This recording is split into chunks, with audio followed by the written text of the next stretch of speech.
Oggi, 22 marzo, giornata mondiale dell'acqua, dedicata quest'anno all'importanza delle falde acquifere. I dati Istat sulle infrastrutture idriche rivelano una situazione drammatica per la Sicilia.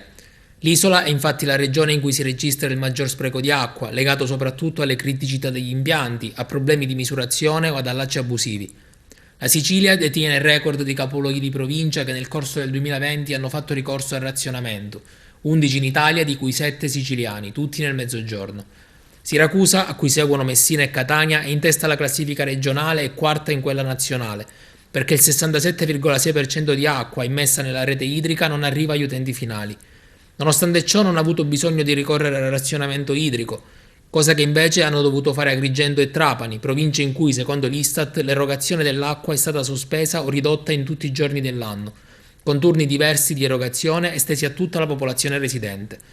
Una situazione questa che il governo nazionale cerca di risolvere con lo stanziamento di fondi già previsti dal PNRR.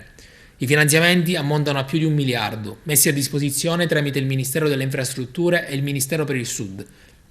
Questi fondi serviranno alla riqualificazione e al rafforzamento delle infrastrutture idriche nazionali, con un'attenzione particolare a quelle del Mezzogiorno.